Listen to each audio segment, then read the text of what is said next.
ये question number 16 बोला क्या है? ये बोला है a shadow of a vertical tower on a level ground increase by 10 meter when an altitude of the sun's change from 45 degree to 30 degree and find the height of the tower correct to the 2 decimal places. देखो question बोला है कि आपके पास एक tower है और इस tower के अकॉर्डिंग अगर देखें यहाँ पर एक सन है और सन के अकॉर्डिंग क्या हो रहा है, ये एक शेडो ऑब्जर्व हो रहा है। यहाँ पर देखिए इस टावर का, ये जो टावर आप देख रहे हैं टॉप टावर है, इस टावर के अगर मैं यहाँ पर उसका हाइट मान लूँ ऐसे करके, ठीक है, ये उसका हाइट है, h हाइट है, और इस हाइट के दौरान अगर बात करूँ तो उसका शैडो देख रहे हैं कितना पड़ रहा है, देखिए यहाँ पर शैडो आ रहा है ना, ये शैडो आ रहा है और उसका शैडो इंक्रीज कर रहा है, शैडो का लेंथ इंक्रीज कर जा रहा है 10 मीटर, 10 मीटर इंक्रीज कर रहा है। मतलब क्या हो रहा है, देखिए शैडो अब कहाँ चला गया, देखिए यहाँ से यहाँ आ गया, देखिए यहाँ आ रहा है। तो मैंने यहाँ पर शैडो को दिखाया है कि आपका, मैं अलग कलर से दिखा देता हूँ आपको। देखिए ये जो आप देख रहे हो शैडो यहाँ से लेकर यहाँ चेंज हो गया, देखिए ना कितना चेंज हुआ, 10 मीटर उसका शैडो का लेंथ चेंज हो गया।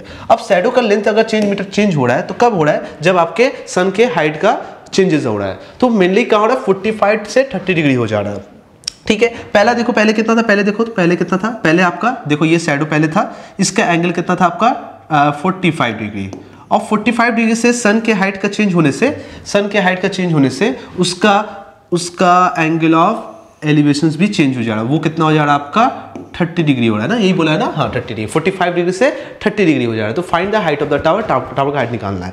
एकदम सिंपल था बाबू। देखो यहाँ पर फिर से ए ले लिया मैंने, यहाँ पर ये बी ले लिया और ये सी ले लिया, यहाँ पर डी ले लिया, ठीक है। आओ अब यहाँ पर पहला ऑब्जर्वेशन, जो भी कभी भी क्वेश्चन को सॉल्व करोगे ना, जो 45 डिग्री वाला है ना, उसको कोशिश करोगे सॉल्व करने का। पहले क्या आपको देखो ये डिस्टेंस मैंने, देखो ये सी डी, तो बताओ ये टैन, देखो ये एंगल, ट्राइंगल देख लो, तो मैं यहाँ पर लिख रहा हूँ ट्राइंगल, ठीक है, यहाँ पर ट्राइंगल लिख सकते हो, ट्राइंगल ACD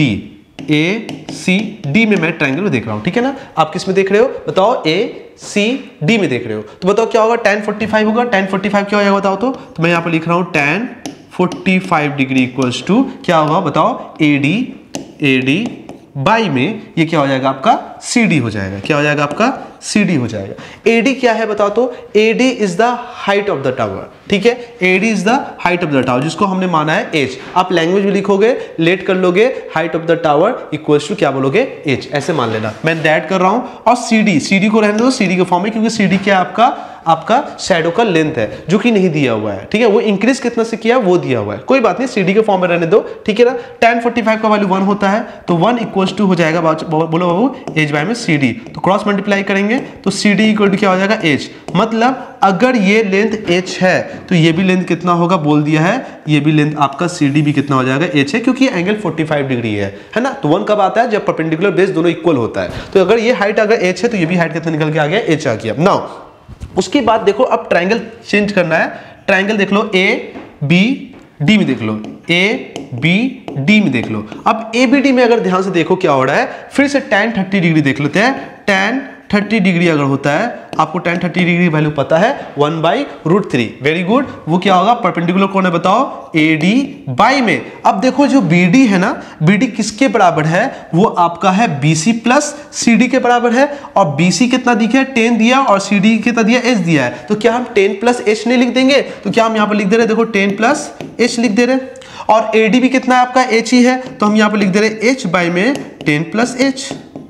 तो tan 30 का वैल्यू होता है 1/√3 इक्वल्स टू h बाई में 10 प्लस h। अब क्रॉस मल्टीप्लाई कर लो, तो बताओ क्या होगा, 10 प्लस h 1 के साथ करोगे तो इतना ही आएगा, और ये हो जाएगा √3h, क्या हो जाएगा √3h, ठीक है, √3h, रुक जाओ, हाँ चलो, √3h।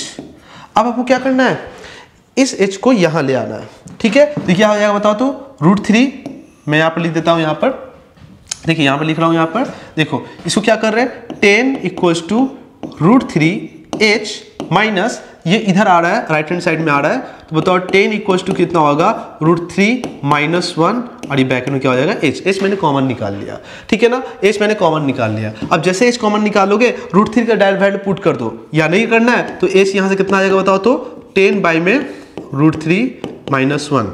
अब बताओ फिर से रेशनलाइजेशन कर लो, √3 प्लस 1, और ये भी कितना होगा, √3 प्लस 1। अब बताओ कितना होगा, इसको मल्टीप्लाई करो इससे, ये ब्रैकेट दे देना, पहले इसको इससे मल्टीप्लाई कर लो, कितना होगा 10 √3, फिर इसको मल्टीप्लाई करो प्लस 10, बाई में ये होगा a plus b a minus b का फॉर्मूला आपको पता है, 3 माइनस 1 कितना होगा 2 आ जाएगा, है ना। तो हो जाएगा, अच्छा एक काम करते हैं 2 कॉमन निकाल लेके यहाँ से, देखो तो यहाँ से 2 कॉमन निकाल ले रहे, देखो तो ठीक है। देखो यहाँ से 2 कॉमन निकालेंगे तो कितना आएगा बताओ तो, 2 5 जा 10, ठीक है, प्लस ये भी हो जाएगा 5 और यहाँ से कितना होगा 2 आएगा, 2 से 2 कट गया तो बताओ एच का वैल्यू कितना आ जाएगा बताओ, 5 इंटू √3 का वैल्यू रख दो 1.73 और प्लस 5। अब सॉल्व कर लो तो 1.73 इंटू 5, अब मैं क्या कर रहा हूँ यहाँ पर, मैं यहाँ पर मल्टीप्लाई कर ले रहा हूँ, कैलकुलेटर यूज कर रहा हूँ यहाँ पर आपके लिए, आप मत करना, ठीक है। 5 इंटू 1.73, क्योंकि वीडियो ज़्यादा लॉन्ग ना हो इसलिए मैं डायरेक्ट कैलकुलेटर कर ले रहा हूँ। तो यहाँ से एच निकल के आ रहा है आपका, कितना आ रहा है, मैंने जब इसको मल्टीप्लाई किया 1.73 को 5 से 8.65 आ रहा है और प्लस ये 5, अब इसमें 5 ऐड कर लो तो प्लस 5 मैंने ऐड कर लिया 13.65, तो हाइट यहाँ से निकल के आ गया 13.65 मीटर। ये आपका आंसर होगा, ये आपका आंसर होगा, ठीक है ना। तो कितना आ गया आपका, ये आ गया आपके, आ गया 13.65, ये आपका हाइट आ गया। तो ऐसे इस क्वेश्चंस को आप बनाओगे और ये मेरा फाइनल आंसर है, ठीक है, बहुत सिंपल है, कुछ हार्ड नहीं, ये मेरा आंसर हो गया, ठीक है। तो ये मेरा क्वेश्चन हो गया आपका 16 नंबर क्वेश्चन है, बहुत ही इजी है, ये भी हार्ड नहीं था। अब तक हम लोगों ने डायग्राम से समझ लेना तो चीज बहुत ही इजी हो जा रहा है। तो बच्चों कोई भी चीज को जब आप पढ़ रहे हो ना, अगर डायग्राम अवेलेबल है आप कर सकते हो, तो उसको क्वेश्चन को दिमाग में पिक्चराइज करो और क्वेश्चन को सॉल्व करना कोशिश करो, तो बहुत ही देखो इजिली क्वेश्चन सॉल्व हो जाएगा, ठीक।